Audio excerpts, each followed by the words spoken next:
Tabitha గురించి త్వరగా మీతో మాట్లాడతాను. తబిత ఎందుకు మరణించినా సరే తిరిగి లేపబడింది, ఎందుకు తన జీవితంలో గొప్ప జీవాన్ని ఎందుకు పొందుకుందనంటే తను చేసిన భక్తి, దేవుడు తన పట్ల కలిగినటువంటి ప్రణాళిక, దేవుని పట్ల తనకున్నటువంటి ఆసక్తి, దేవుని యొక్క రాజ్య విస్తరణ కొరకు తనకున్నటువంటి గొప్ప తపన.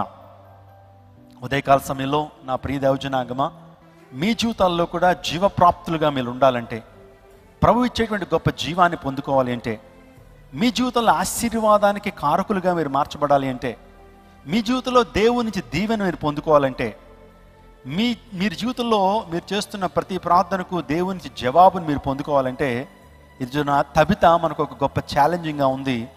నేను ఏ విధంగా జీవాన్ని పొందుకున్నానో దేవాదేవుడు మీకు కూడా జీవాన్ని ఇవ్వగలడు, దేవుడు ఖచ్చితంగా మీకు జీవాన్ని ఇవ్వగలడు అనేటువంటి విషయాన్ని ఈ యొక్క ఉదయకాల సమయంలో మీకు చెప్తున్నాను. తబిత జీవితం ఈరోజు మనందరికీ కూడా ఒక మాదిరికరంగా ఉంటుంది. దేవుడు తబితాను ఎందుకు తన పరిశుద్ధ గ్రంథంలో రాయించి పెట్టాడనంటే, తబిత మనందరికీ కూడా ఒక ఎగ్జాంపుల్ని మన ముందేస్తూ ఉంది, ఒక మాదిరిని మన ముందుంచుతుంది. దేవుడు జీవాన్ని ఇచ్చేటువంటి వాడు. అందరూ చెప్పండి, దేవుడు ఏమిచ్చేటువంటి వాడు? జీవాన్ని ఇచ్చేటువంటి వాడు.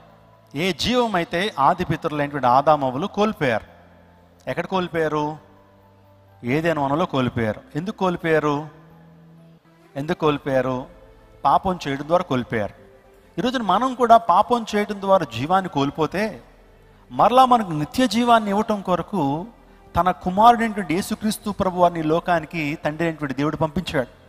ఆలోచన చేయండి, ఏ జీవం అయితే ఆది పితరులైనటువంటి ఆదామవ్వలు ఏదైనా వనంలో కోల్పోయారో, మరలా అదే నిత్య జీవాన్ని ఇవ్వటం కొరకు కడపటి ఆదాముగా యేసుక్రీస్తు ప్రభు వారి లోకానికి వచ్చారు. హల్లెలూయా. కాలము పరిపూర్ణమైనప్పుడు తండ్రి తన కుమారుణ్ణి ఈ లోకానికి పంపించాడు. కాలం పరిపూర్ణమైన అంటే రైట్ టైంలో దేవాదేవుడైన యేసుక్రీస్తు ప్రభు వారి లోకానికి ఆరుదించాడు. ఆయన ముందు రాలేదు, వెనకాల రాలేదు. ఎప్పుడు రావాలో అదే టైంలో యేసుక్రీస్తు ప్రభు వారి లోకానికి వచ్చాడు.